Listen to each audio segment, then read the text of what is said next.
차가운 마루 위에 흩어진 음식들을 그녀는 한동안 내려다보았습니다.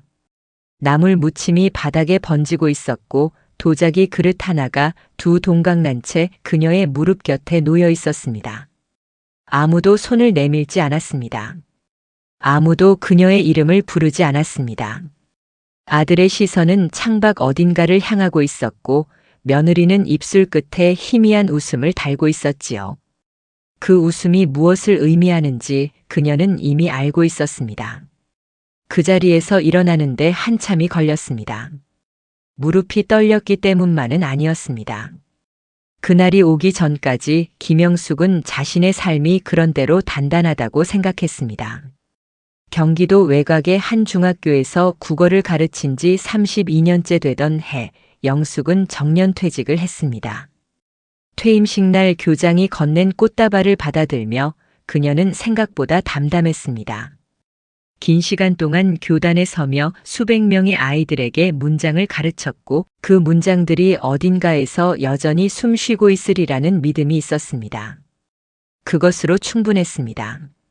남편 박종필은 그녀보다 6해 먼저 세상을 떠났습니다. 위암이었습니다. 진단을 받고 11달 그는 거의 말이 없었지만 아침마다 창가에 앉아 햇살을 받는 것을 좋아했습니다. 그 자리가 바로 낡은 나무 의자였습니다. 등받이에 손때가 베어 있고 다리 하나가 조금 짧아 작은 나무 조각을 끼워 두어야 했지만 영숙은 그 의자를 내버릴 생각을 한 번도 하지 않았습니다. 남편이 앉아 햇살을 쬐던 모습, 그 등의 기억이 나무 결 속에 살아있는 것 같았기 때문입니다. 퇴직 후 영숙은 혼자 집을 지켰습니다. 적적하지 않다면 거짓말이겠지만 그녀는 소란을 좋아하는 사람이 아니었습니다. 이른 아침 산책을 하고 오전에는 책을 읽고 오후에는 밑반찬을 만들었습니다. 가끔 아들 도현에게 보내기 위해 넉넉히 만들기도 했습니다. 결혼한 지 5년이 된 도현의 살림이 늘 걱정되었습니다. 아들 박도현은 서울에서 작은 건설 컨설팅 회사를 운영하고 있었습니다. 모른 척할 수 없는 뻔뻔함과 능숙한 말솜씨를 타고난 탓인지 영업에는 재주가 있었습니다. 며느리 최유진은 백화점 명품관에서 일하다 도현을 만났고 결혼 후에는 일을 그만두었습니다. 처음 인사를 나눌 때부터 유진의 눈빛에는 무언가를 재는 듯한 기색이 있었지만 영숙은 스스로를 다독였습니다. 낯을 가리는 것이겠거니 시간이 지나면 나아지겠거니 하고 추석이 오면 영숙은 며느리 집으로 갔습니다. 아들 부부의 아파트는 서울 마포구의 신축 단지였습니다. 넓고 밝은 집이었지만 어딘가 모르게 서늘한 느낌이 드는 곳이었습니다. 그래도 명절이면 그녀의 손이 필요했고 영숙은 그것이 자신의 자리라고 생각했습니다. 전날 저녁부터 재료를 손질해 봉투에 담아 들고 갔습니다. 전을 부치고 나물을 무치고 탕을 끓이는 일은 오롯이 그녀의 몫이었습니다. 추석 당일 아침 영숙은 7시에 도현의 집에 도착했습니다. 유진은 아직 잠자리에서 일어나지 않았고 도현은 소파에 누워 휴대폰을 들여다보고 있었습니다. 영숙은 아무 말 없이 앞치마를 두르고 주방으로 들어갔습니다. 가져온 재료를 꺼내고 냉장고를 열어 유진이 사두었을 나머지를 확인했습니다. 그때 그녀의 눈에 들어온 것이 있었습니다. 거실 창가 자신의 집에서 가져온 그 낡은 나무 의자였습니다. 언제부터인가 도현이 그 의자를 가져다 두었다고 했습니다. 넓은 거실 한편에 놓인 그 의자는 이 집에서 유일하게 영숙에게 낯익은 물건이었습니다. 명절마다 식사 후 그 자리에 앉아 차를 마시는 것이 그녀의 작은 의식이었습니다. 그 의자에 앉을 때만큼은 이 집이 조금은 자신의 자리처럼 느껴지기도 했습니다. 오전 내내 영숙은 주방을 지켰습니다. 기름이 튀는 것쯤은 아무렇지 않았습니다. 며느리의 어머니 오선미가 11시쯤 도착했습니다. 유진과 닮은 얼굴에 도드라지는 화장을 한 여자였습니다. 영숙에게 가볍게 목례를 하고는 거실 소파에 자리를 잡았고 유진이 과일과 음료를 내왔습니다. 두 사람은 낮은 목소리로 한참 이야기를 나누었습니다. 무슨 이야기인지는 들리지 않았습니다. 점심 식사 시간이 되었습니다. 영숙이 차려놓은 음식들이 상에 올랐습니다. 도현이 다들 앉으시죠라고 말하며 자리를 권하는 사이 영숙은 자연스럽게 창가의 나무 의자 쪽으로 발걸음을 옮겼습니다.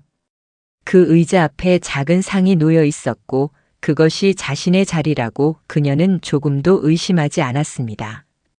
그때 도현이 말했습니다. 어머니, 거기는 장모님 자리예요. 영숙은 잠시 멈추었습니다. 도현의 목소리는 낮고 단호했습니다. 거실에 있던 사람들이 모두 그녀를 보고 있었습니다. 오선미는 이미 그 의자를 향해 걷고 있었고 유진은 손으로 입을 가린 채 시선을 피했습니다. 영숙은 돌아서지 않았습니다. 한 발짝 더 의자 쪽으로 다가섰습니다. 그 의자가 어디서 온 것인지 누구의 것인지 그녀는 분명히 알고 있었습니다. 도현아, 어머니, 도현은 그녀의 팔을 잡았습니다. 잡아당기는 것과 밀어내는 것의 경계쯤 되는 힘이었습니다. 그러나 영숙의 무게 중심은 이미 흔들려 있었고 발이 걸렸습니다. 그녀는 옆으로 쓰러지며 손에 들고 있던 나물 그릇을 놓쳤습니다. 도자기가 마루 위에서 깨졌습니다. 나물이 번졌습니다.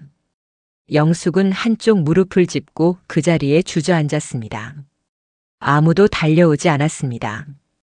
유진이 낮게 웃는 소리가 들렸습니다. 오선미는 천천히 나무 의자에 앉았습니다. 도현은 고개를 돌렸습니다.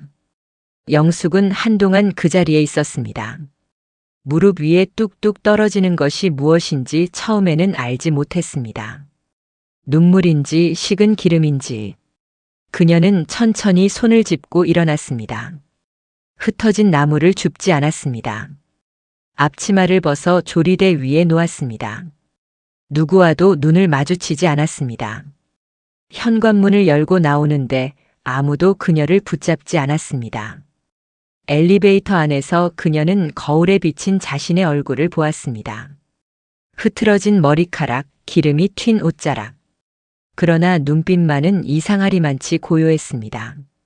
아직 울고 있지 않다는 것이 오히려 그녀를 서늘하게 만들었습니다. 지하 주차장을 지나 아파트 단지 밖으로 나오자 추석 오후의 햇살이 환하게 쏟아지고 있었습니다. 거리에는 사람이 없었습니다. 영숙은 잠시 그 자리에 서서 하늘을 올려다보았습니다. 어디로 가야 할지 그녀는 이미 알고 있었습니다. 마련해 두었던 작은 방이 있었습니다. 언제부터인가 그녀의 발이 그쪽으로 향하고 있었는지도 모릅니다. 자신도 모르게 이미 준비하고 있었던 것인지도 모릅니다. 돌아보지 않고 걸었습니다. 그러나 그 걸음 안에서 아주 오래된 무언가가 조용히 무너지고 있었습니다. 원룸은 반지하였습니다. 창문 너머로는 사람들의 발목만 보였습니다. 추석 연휴 내내 거리는 한산했고 영숙은 그 방에서 거의 나오지 않았습니다. 이불을 개고 차를 끓이고 다시 이불을 폈습니다. 밥은 잘 먹지 못했습니다. 먹어야 한다는 생각은 들었지만 배가 고프지 않았습니다. 그 방을 마련한 것은 올해 초였습니다. 이유를 딱 잘라 설명하기는 어려웠습니다. 집이 무겁게 느껴진다는 것, 혼자 있는 시간이 늘어날수록 어딘가 다른 곳이 필요하다는 막연한 감각. 도현에게는 말하지 않았습니다. 말할 필요가 없다고 생각했습니다. 지금 돌이켜보면 그 결정이 본능에 가까운 것이었는지도 모릅니다. 연휴가 끝난 첫날 영숙은 은행에 갔습니다. 별다른 이유가 있었던 것은 아니었습니다. 적금 만기가 다가온 것을 확인하려 했을 뿐이었습니다. 번호표를 뽑고 기다리는 동안 그녀는 창밖을 내다보았습니다. 은행 앞 가로수 잎이 조금씩 물들어 있었습니다. 가을이 깊어지고 있었습니다. 순번이 되어 창구에 앉았습니다. 직원이 통장을 건네받아 화면을 들여다보는 사이 영숙은 핸드백 속 지갑을 정리하고 있었습니다. 그때 직원이 말했습니다. 잠깐만요, 고객님. 무언가 주저하는 기색이었습니다. 영숙은 지갑에서 눈을 들었습니다. 잔액이 많이 줄어 있으세요. 혹시 최근에 출금하신 적 있으신가요? 없었습니다. 영숙은 분명히 없었습니다. 그녀는 직원에게 내역을 보여달라고 했습니다. 화면에는 수십 건의 현금 인출 기록이 찍혀 있었습니다. 적게는 100만 원, 많게는 500만 원. 지난 1년 반 사이에 반복적으로 이루어진 것들이었습니다. 영숙은 그 숫자들을 하나씩 읽었습니다. 읽어도 믿기지 않았습니다. 다시 읽었습니다. 이게 다 인출된 거예요? 네, 고객님. 창구와 ATM 혼용입니다. 평생 모은 돈이었습니다. 교단에 서는 30년 넘는 세월 동안 조금씩 모은 돈, 남편이 떠난 뒤 홀로 지키며 손대지 않으려 애썼던 돈이었습니다. 그 돈이 거의 사라져 있었습니다. 영숙은 천천히 숨을 들이쉬었습니다. 대출 내역도 확인해 주세요. 직원이 다른 화면을 열었습니다. 잠시 후 그가 말을 이었습니다. 신용대출이 한 건 있으십니다. 8천만 원이요. 작년 4월에 실행됐습니다. 8천만 원. 영숙은 그 숫자를 입속으로 한 번 되뇌었습니다. 작년 4월. 그때 그녀는 대출을 받은 적이 없었습니다. 어디에도 서명한 기억이 없었습니다. 서류 사본을 볼 수 있을까요?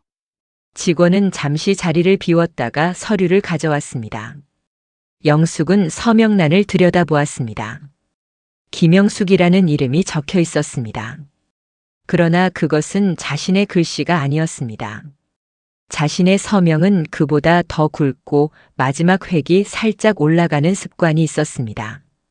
거기 적힌 글씨는 너무 반듯했습니다. 흉내낸 것이었습니다. 창구를 나와 은행 밖 벤치에 앉았습니다. 가을 햇살이 등에 닿았지만 따뜻하게 느껴지지 않았습니다. 그녀는 핸드폰을 꺼냈습니다. 도현의 번호를 눌렀습니다. 신호가 2번 울린 후 연결됐습니다. 어머니, 목소리는 차분했습니다. 이상하리 많지. 도현아, 내 통장에서 돈이 빠져나간 거 알고 있지? 잠시 침묵이 있었습니다. 투자한 거예요. 내가 허락한 적 없. 어머니가 동의하셨잖아요. 제가 설명드렸고, 어머니도 괜찮다고 하셨는데, 영숙은 그 말을 듣고 잠시 말을 잃었습니다. 기억을 더듬었습니다. 도현이 무언가 서류를 내밀며 도장을 찍어달라고 했던 날이 있었습니다. 노후 대비 상품이라고 했습니다. 어머니 재산을 더 잘 굴려드리고 싶다고 했습니다.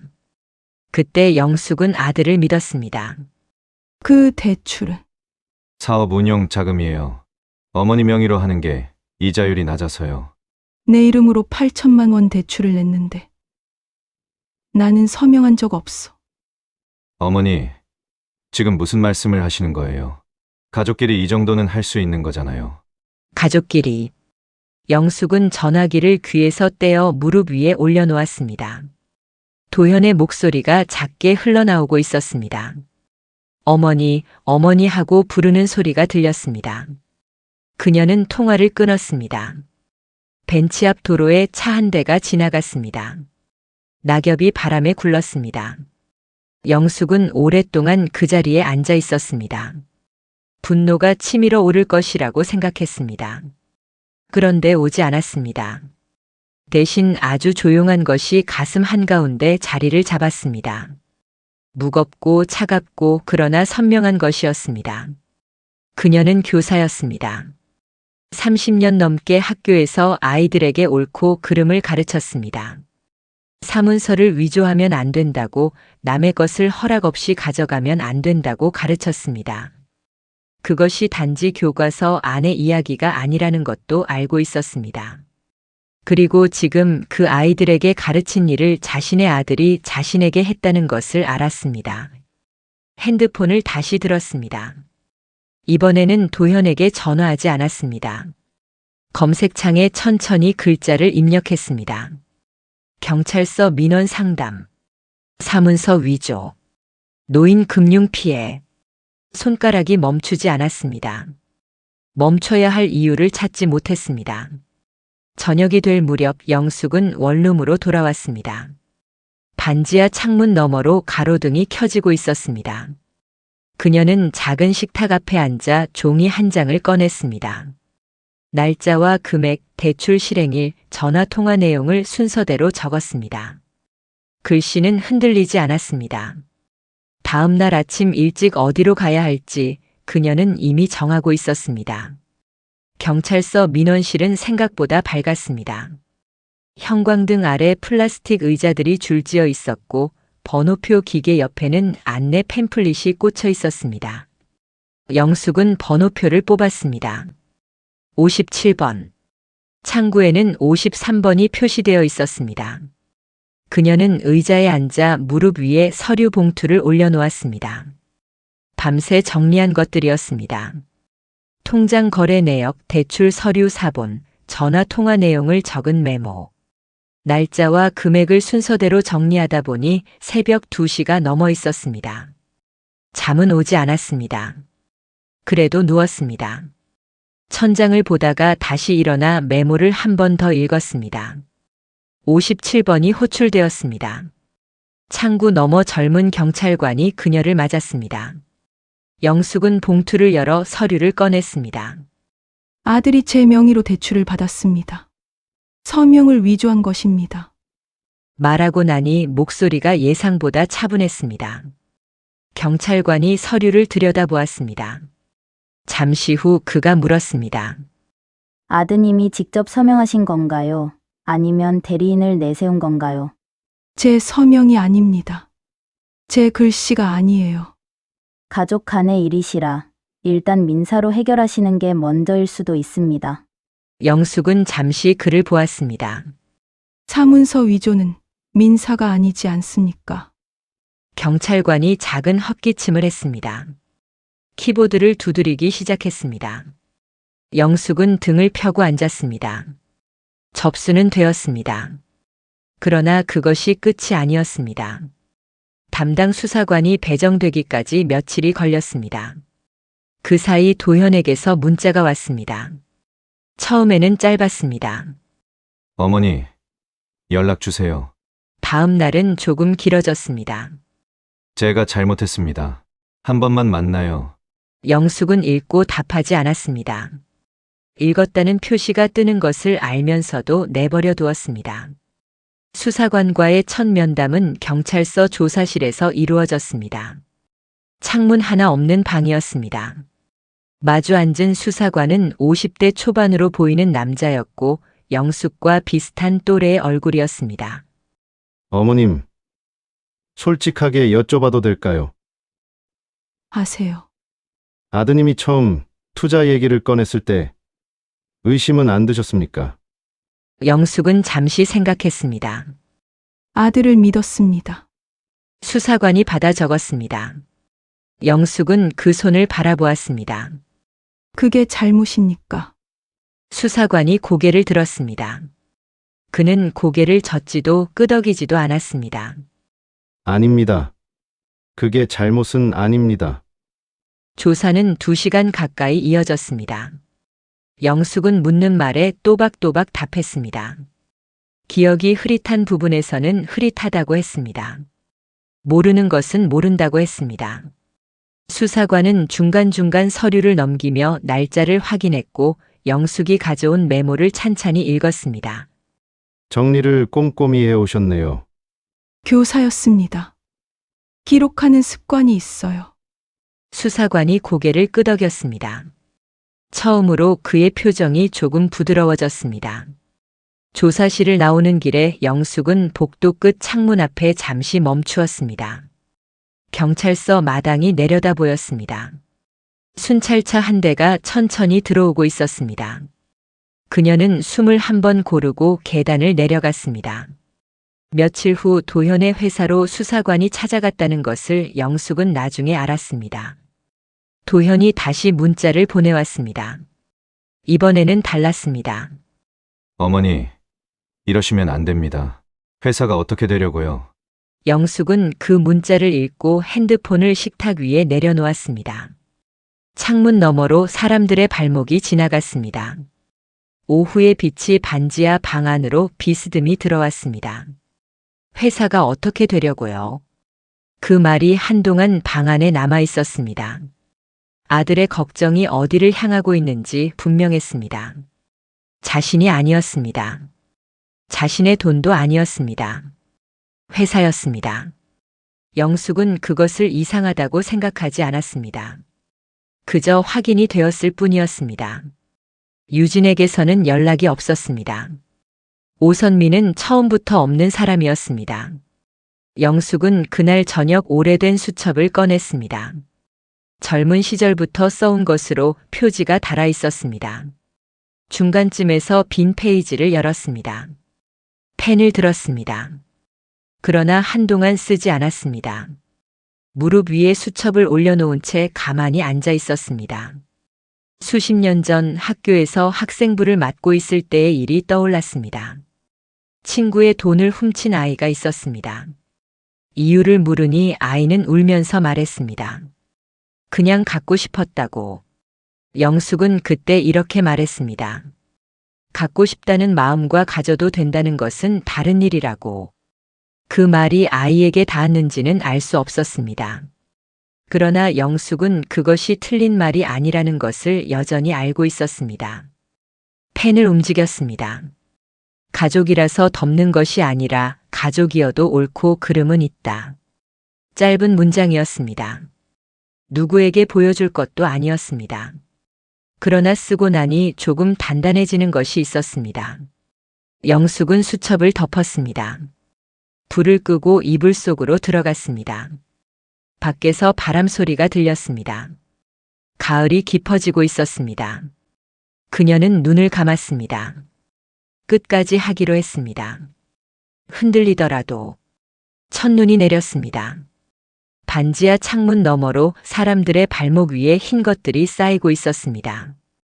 영숙은 차를 끓이며 그것을 바라보았습니다. 눈이 오면 남편 생각이 났습니다. 종필은 눈을 좋아했습니다. 첫눈이 오는 날이면 반드시 밖으로 나가자고 했습니다. 그러면 영숙은 감기 든다고 핀잔을 주면서도 코트를 걸쳤습니다. 이제 그럴 사람이 없었습니다. 판결이 난 것은 그로부터 이틀 전이었습니다. 집행유예 2년. 전액 변제 명령. 법정에서 도현은 고개를 들지 못했습니다. 영숙은 방청석에 앉아 그 뒷모습을 바라보았습니다. 아들의 어깨가 좁아 보였습니다. 어릴 때는 그렇지 않았는데 하고 생각했습니다. 그 생각이 드는 것이 이상하지 않았습니다. 그저 오래된 감각이 잠깐 돌아온 것이었습니다. 판사가 주문을 읽는 동안 영숙은 손을 무릎 위에 가지런히 올려놓았습니다. 이기고 진다는 생각은 하지 않았습니다. 그런 것이 아니었습니다. 재판이 끝난 후 도현이 문자를 보내왔습니다. 어머니, 잠깐만 시간 내주실 수 있어요. 영숙은 그 문자를 읽고 한동안 두었습니다. 저녁이 되어서야 답장을 보냈습니다. 내일 오전. 집 근처 공원. 공원 벤치는 차가웠습니다. 도현이 먼저 나와 있었습니다. 코트 깃을 세우고 두 손을 무릎 위에 모은 채 영숙이 오는 것을 바라보았습니다. 가까워질수록 그의 얼굴이 선명해졌습니다. 몇 주 사이에 여위어 있었습니다. 영숙은 그의 옆에 앉지 않았습니다. 맞은편 벤치에 앉았습니다. 어머니, 도현이 무언가를 말하려다 멈추었습니다. 입술이 움직였지만 소리가 나오지 않았습니다. 영숙은 기다렸습니다. 죄송합니다. 낮은 목소리였습니다. 그러나 영숙은 그 말이 어디서 나왔는지 알 수 없었습니다. 두려움에서인지 피로에서인지 진심에서인지 판단하고 싶지 않았습니다. 판단은 오래전에 마쳤습니다. 알아. 어머니가 이러실 줄은. 내가 이럴 줄도 나는 몰랐다. 도현이 고개를 숙였습니다. 벤치 앞 땅 위에 마른 낙엽이 한 장 떨어졌습니다. 바람도 없는데 굴렀습니다. 가족이니까 덮자고 했잖아요. 그래. 그게 틀렸어요?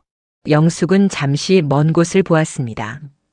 가족이니까 덮는 게 아니라 가족이어서 더 분명히 해야 했. 내가 한 일이 무엇인지. 도현은 아무 말도 하지 않았습니다. 벌 주려고 한 게 아니야. 내가 누구인지 지키고 싶었던 거야. 그게 전부야. 바람이 지나갔습니다. 영숙은 목을 당겼습니다. 도현은 여전히 고개를 들지 못하고 있었습니다. 짧은 침묵이 흘렀습니다. 멀리서 아이들이 뛰어노는 소리가 들렸습니다. 유진이는 이혼, 서류 냈어요. 그래. 더 묻지 않았습니다. 영숙은 천천히 자리에서 일어났습니다. 도현이 올려다보았습니다.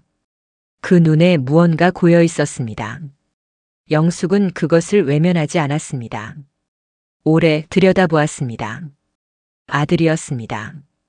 그것은 변하지 않았습니다. 그러나 오래된 관계가 이 자리에서 하나의 형태를 잃었다는 것도 알았습니다. 슬프지 않다면 거짓말이겠지만 그 슬픔은 더 이상 그녀를 흔들지 않았습니다. 잘 살아. 그것이 마지막이었습니다. 원룸으로 돌아오는 길에 영숙은 오래 걸었습니다. 골목을 지나고 시장 앞을 지나고 작은 문방구 앞을 지났습니다. 문방구 유리창에 색종이와 크레파스가 진열되어 있었습니다. 예전에 도현이 어릴 때 색종이 접기를 좋아했습니다. 학교에서 배워온 것들을 저녁마다 식탁에 펼쳐놓고 접었습니다. 영숙은 그 옆에 앉아 채점을 하면서 가끔 같이 접었습니다. 그때가 전부는 아니었지만 그때는 좋았습니다. 영숙은 걸음을 멈추지 않았습니다. 원룸 문을 열고 들어서자 방 안이 조금 어두웠습니다. 전등을 켰습니다. 작은 식탁, 낡은 의자, 창가에 놓인 나무 의자. 그것들이 불빛 아래 드러났습니다. 영숙은 남편의 의자 곁으로 가서 손을 얹었습니다. 나무가 차가웠습니다. 그러나 손을 떼지 않았습니다. 한동안 그렇게 서 있었습니다. 그날 저녁 영숙은 오랜만에 제대로 밥을 지었습니다. 쌀을 씻고 냄비에 올리고 불을 줄이며 기다렸습니다. 뜸이 드는 동안 된장찌개를 끓였습니다. 간단한 상이었지만 정성을 들였습니다.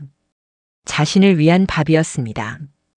밥을 먹으면서 영숙은 창밖을 내다보았습니다. 가로등 불빛에 눈발이 다시 내리고 있었습니다. 얇고 느린 눈이었습니다. 쌓이지 않을 것 같았지만 내리고 있었습니다. 오래 앉아 있었습니다. 그녀는 후회하지 않았습니다. 다만 하나를 분명히 알았습니다. 이 모든 일이 누군가를 무너뜨리기 위한 것이 아니었다는 것을, 자신이 무너지는 것을 멈추기 위한 것이었다는 것을, 그것으로 충분했습니다. 그리고 내일은 조금 다른 하루가 될 것 같았습니다. 겨울 아침은 조용했습니다. 영숙은 이른 시간에 눈을 떴습니다. 창문 너머로 하늘이 아직 어두웠고 가로등 불빛이 골목을 희미하게 밝히고 있었습니다. 이불을 걷고 일어나 물을 올렸습니다. 차가 우러나는 동안 그녀는 창가의 나무 의자를 바라보았습니다. 그 의자를 가지러 갔던 날이 생각났습니다. 법원의 결정으로 영숙은 도현의 집에서 자신의 물건을 가져올 수 있었습니다. 법무사가 동행했고 도현은 그 자리에 없었습니다. 집안은 달라져 있었습니다. 유진이 떠난 자리는 어딘가 비어 보였고 정돈되지 않은 것들이 여기저기 놓여 있었습니다. 영숙은 서두르지 않았습니다. 방을 한 바퀴 돌며 자신의 것을 확인했습니다. 많지 않았습니다. 오래된 앨범 2권, 남편의 시계, 그리고 창가의 나무 의자. 다른 것은 두고 나왔습니다. 짐을 줄이고 싶었습니다. 들고 나갈 수 있는 것만 들고 나오고 싶었습니다. 의자를 들었을 때 생각보다 가벼웠습니다. 오래된 나무라 가벼운 것인지 그녀가 단단해진 것인지 알 수 없었습니다. 현관을 나서려는데 도현이 와 있었습니다. 복도 끝에 서 있었습니다. 코트도 걸치지 않았고 손을 주머니에 넣은 채였습니다. 영숙과 눈이 마주쳤습니다. 먼저 시선을 피한 것은 도현이었습니다. 영숙은 의자를 내려놓지 않았습니다. 어머니, 응. 그게 다예요? 가져가는 것이 그뿐이냐는 뜻이었습니다. 영숙은 고개를 끄덕였습니다. 도현이 천천히 다가왔습니다. 의자를 빼앗으려는 것이 아니었습니다. 그저 가까이 왔습니다. 그 의자를 한번 바라보았습니다. 아마도 기억하는 것이 있었을 것입니다. 그가 어릴 때 그 의자에서 숙제를 했던 일, 아버지가 앉아 있던 모습. 도현은 말하지 않았고 영숙도 말하지 않았습니다. 잘 지내세요. 짧은 말이었습니다. 그러나 이전의 어떤 말보다 진심에 가까워 보였습니다. 너도. 영숙은 돌아서서 걸었습니다.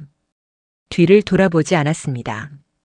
엘리베이터 문이 닫히는 순간까지 도현이 그 자리에 서 있는 것이 느껴졌습니다.